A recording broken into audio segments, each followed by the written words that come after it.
Okay, welcome Aries to Celtic Gaia Tarot. This is your September general reading. I'll post a love and romance reading in 2 or 3 days, and if you want to contact me directly for a private reading, my details are in the About channel. Okay, Aries. So let's have a look at your cards. You start September with the Ace of Pentacles. Nice start to September, Aries. This is a gift of this is a sort of gift of money. It could be anything very, very tangible. It could be a new job. It could be a new job, new money, situations around housing. You know, it could be anything. It could be a new business. It could be anything that's earthy and tangible. And that's paired with the Four of Swords, which is a need to rest. Four of Swords is a need to retreat. It's a need to back off from everything that's going on. So for some areas that it's been a new business, there could be a feeling of,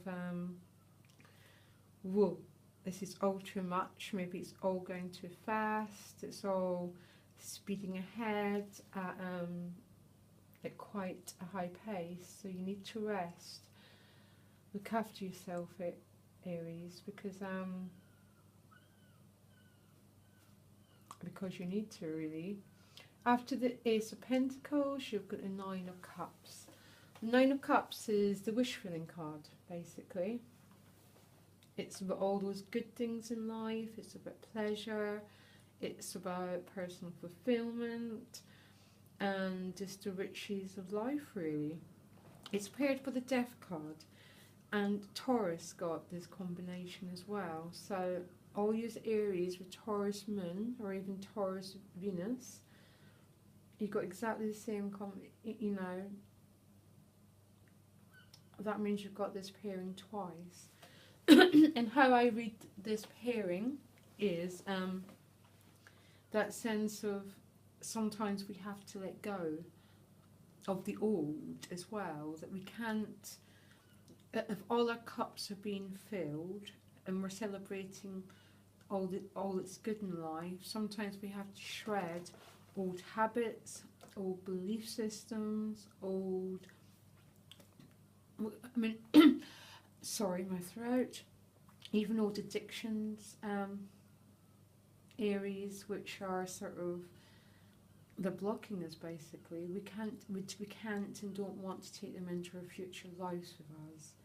So the Death card here, paired with the Nine of Cups, says to me that so much good is happening in your life. There's also a letting go of maybe which is not quite so good, and even maybe letting go of a couple of things that are good.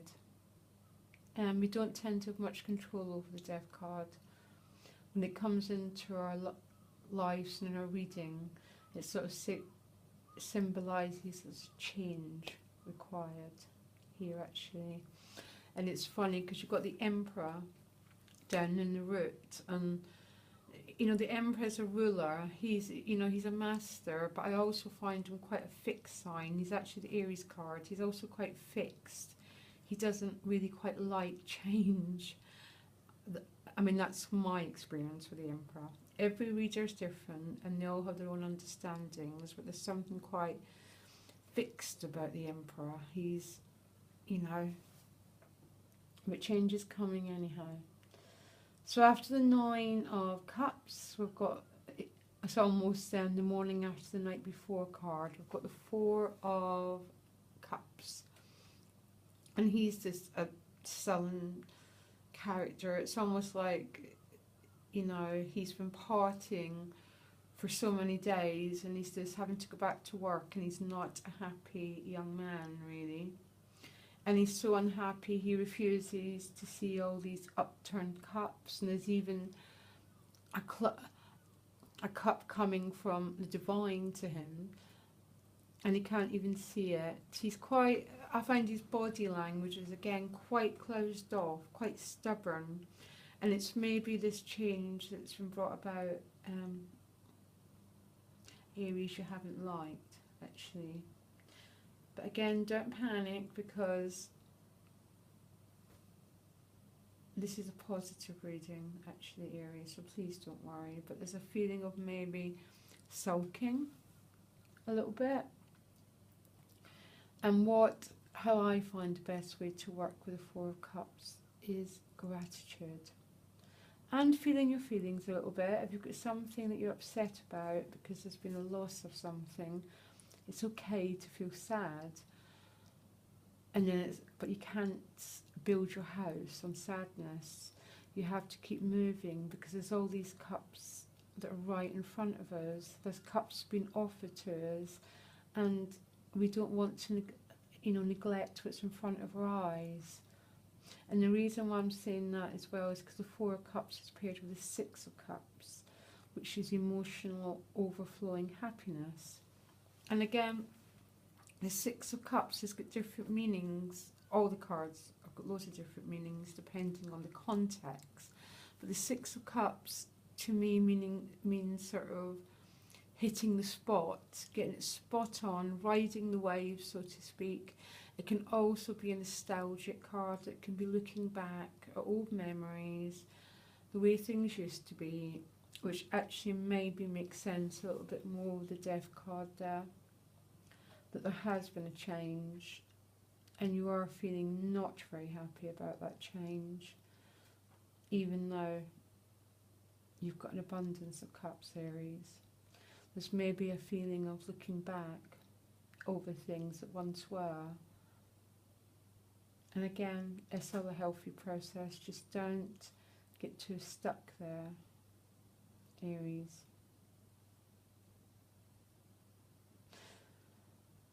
And that moves us on to the Eight of Swords. And again, you're feeling stuck, frustrated, and feeling, like you're blinded.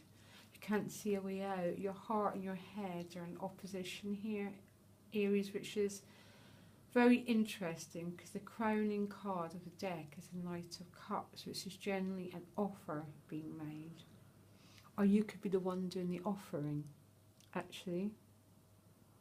You could be proposing, or you could be getting proposed to, or there could be a new romantic venture, because the cups are emotional based. And again, this isn't a love and romance reading, and this has been happening. I'm trying to keep it general, but there's sort of a feeling of maybe you're being offered something, but you can't quite see it, Aries, to tell the truth, because you feel a bit stuck. Maybe you've got stuck in the changes that you've had to process in September, and maybe you get stuck in that feeling of, well, I've got all these cups, but I haven't quite got the cup that I wanted, and someone's got away, but, and that feeling of being a bit lost in memories, because there's a feeling of being quite stuck. It doesn't last that long, because you've got another 8, and it's paired with the 8 of Wands, which is fast moving activity, Aries. It's a very, we're back to the fire. We're back to the fire that which you are, basically. It's inspiration. We don't quite know where those wands are going to land yet, but that's okay. That's okay. Sometimes it's really good to throw out ideas. Just to throw out ideas and throw out communication and see where it lands and see what happens. And I'm wondering if any of you Aries are making a proposal to someone. You know what? And there's a feeling of, I don't know why, there's a feeling of, you've got a strange combination of cards with a lot of emotional happiness, but change and feeling that you haven't quite fully got everything you want, and it's a very strange combination of cards, actually. But anyhow, you're down there in the root of it all, being the Aries Emperor, being in charge, maybe a little bit stubborn, Aries, and that's a bit of my worry here actually. My worry isn't the death card, and because it doesn't speak to me of a physical death, because you'd have a lot more than the death card going on if that was the case. It does symbolise a change and a transformation. You know, maybe it just does really, and a bit loss and nostalgia to the degree that you're simply not seeing what's in front of you, and getting a bit lost in your mind and being a bit caged in your mind, Aries, you know, rather than being in any sort of flow with things, because really there's an awful lot of emotional flow in goodness reading, but what seems to be blocking you is a bit of a sense of stubbornness, to tell you the truth, you know, because even for you as women, Aries sort of women who might be single here, you know, this could potentially be a new romance coming in, but for some reason it's almost he's not completely what you imagined him to be, and you're not quite seeing exactly what's in front of you for some reason. You're going to have to be careful of rigidity, Aries. This is what I'm feeling the most, actually. It's a sense of being given so much, but a sense of sulking, really. And I don't like using that word sulking. We all sulk because it's sad when we don't, you know, when we don't. It's sad when we lose something, or it's sad when we don't. You know, in an ideal world, we'd all have everyone and everything we love around us all the time. But it's not quite how it works, really, isn't it? And there's a sense of you're focusing on one small part of a situation rather than the whole. You know. But you know, Aries, it's good. It's that's I think is your learning, is to be careful of stubbornness, really, and willfulness and all those things, and allow a little bit of emotional flow to happen, really, and a lot of communication, throwing out ideas, and trying not to get too lost in what you haven't got. Okay, and I think Aries should benefit from the love and romance readings that I'll put out in 2 or 3 days, and I'll see you then. Bye.